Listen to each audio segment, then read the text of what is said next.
Hey guys, everything cool with you? Here we are with the newest episode of the Wukong, the legendary Super Saiyan. I know you're anxious to know what's going to happen, but don't be in a hurry. I guarantee that today's episode will be epic, but first we have to say a few things so that we can finally continue with the video. If you like these videos and you really want to see more, then please like and follow. I ask you to leave a lot of likes on the video, because this helps in the performance of the channel and it motivates us to keep bringing you amazing videos. After staying in the cave, Wukong trained so incessantly that he just couldn't take it, and so much effort he made in training. Wukong even thought about giving up. However, he remembered Yamoshi and his partner's accomplishments. Wukong then thought that he shouldn't give up. If he gave up, it would all be in vain. Wukong felt terrible pain in his arms, legs, hands, and all over his body. However, Wukong continued training until he managed to deliver a strong garlic hoe, which shook the cave. After Wukong managed to do such a feat, he went to where the elder was to talk about how his training had been. Wukong said, "You know, old man, I managed to overcome myself. I managed to shake everything. Did you see?" said Wukong, very optimistic and convinced. The old man said, "Yes, I noticed. I was eating and I got all dirty with the food that fell," said the old man, angry at Wukong for dropping his food. Wukong said, "I'm sorry about that. I got a little excited when I remembered Yamoshi. You know who he is, right?" Wukong said, looking directly into the old man's eye. The old man said, "Of course. He's a legendary Saiyan, the former general of the Saiyan race, the one who died unjustly because of those soldiers, right? I heard his stories," said the old man, putting his hand on his chin, symbolizing that he was thinking. The old man said, "Something came to mind. I remember that I may have one chance, small, but it's still a chance, that you can bring Yamoshi back," said the elder, thinking about something he had read in a book once. Wukong said, "What? No! You are funny. Is this serious?" Wukong shouted in surprise at the elder. The old man said, "Shut up. Let me finish talking," shouted the old man, throwing a punch at Wukong that sent him to the wall. Wukong said, "All right, I'll stop," said Wukong, scratching his head, trying to make the pain go away. The elder said, "There are certain types of strange planets with different species on these planets. There is something called Dragon Sphere," said the elder, facing Wukong. Wukong spoke. "And for what they?" asked Wukong before being interrupted. The old man said, "Shut up and listen," said the elder, shouting to Wukong. The old man said, "In the book I read, the legend said that after gathering the spheres, you would be able to make a single request. That request even includes taking someone out of the clutches of death itself," said the elder, explaining to Wukong how the spheres worked, according to the book that the elder had read. Wukong said, "So then I could," Wukong said with a hopeful look. The elder said, "Yes," said the elder, giving space for Wukong to complete his sentence. And Wukong spoke, "So I could bring Yamoshi back. I like that, old man. Take me to this planet," said Wukong, excited about the idea of bringing Yamoshi back. Wukong looked at the horizon and thought, "I'll finally bring you back, my fighting partner. See you soon. Yamoshi."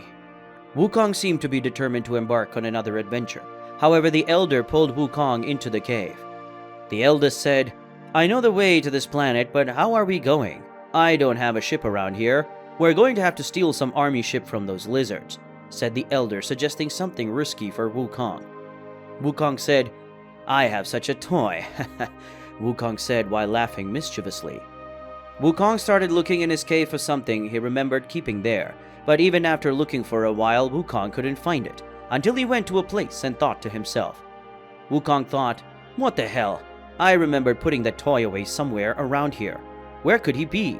I can't possibly miss something like this," Wukong thought, circling the area looking for what he had hidden. After circling that area a bit, Wukong ended up stepping on something strange and made a surprised face. The emotion was such that Wukong ended up letting out a big smile. He finally found it. Wukong spoke. "Finally, I knew my toy was over here. Now just take it out of here and remember how I use it," Wukong said excitedly as he was going to find what he had hidden. With a little effort, Wukong managed to remove what he was looking for, the spaceship which was underground. After removing it, Wukong began to take it to the outside of the cave. That wasn't easy because the ship was quite big, and Wukong couldn't hold the ship right. Upon managing to take the ship to the beginning of the cave, Wukong entered the ship and realized how old it really was. The ship had controls well outdated, which made it difficult to use. But even with these negative points, the Saiyan managed to use it. He began to levitate the ship just before accelerating and taking off. Wukong ended up traveling across the universe. The trip took a few hours. After all, the ship wasn't that powerful. Wukong ended up arriving in Namek. He landed very abruptly and inappropriately, but it was enough to not get hurt and not break the ship that was no longer in good condition, since the time that the ship was unused took a good part of her efficiency. Wukong started flying and looking for the spheres in Namek. This task seemed to be less difficult when Wukong remembered that the spheres glowed and weren't so small. Wukong found the first spear in a cave, which he himself had to dig holes just to get it. The next was under a kind of stream that Wukong had found. The third was in the branches of a tree that was near the top of a mountain, and the last of all spheres, it was found in a village, in one of the houses inside a chest, so Wukong had to steal it stealthily. After breaking into the house and getting the spheres, Wukong sneaked out and went to a mountain. He looked in the rocks, in one of the caves on that mountain, but found nothing, until Wukong decided to fly and go to the top of the mountain. The air was thin, but Wukong was used to that. He climbed high enough that he could see a small golden glow. The fifth Dragon Ball was embedded in the mountain. Wukong punched the mountain, and after opening a huge hole, Wukong took the Dragon Ball and put it in a bag that he had.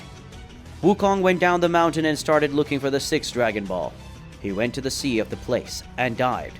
The water was thick, making it difficult to see any glow that he could have in the place. Wukong was descending more and more. The pressure exerted was making Wukong almost faint, but he saw a glow at the bottom of the sea. Wukong went down, and as soon as he caught the spear with his hand, he returned as quickly as possible to the surface. He came out of the water and lay down on the ground.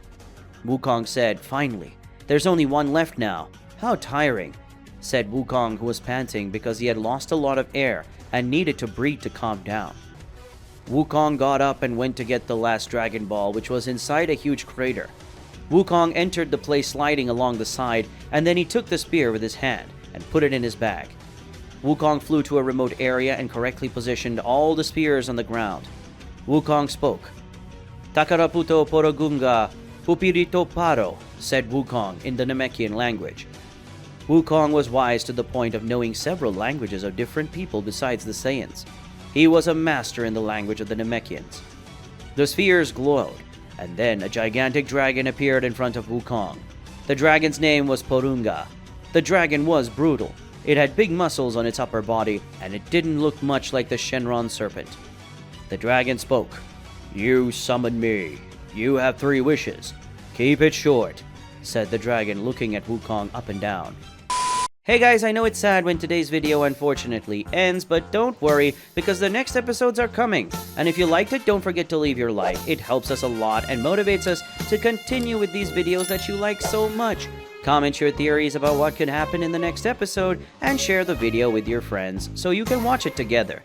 That's it. See you guys.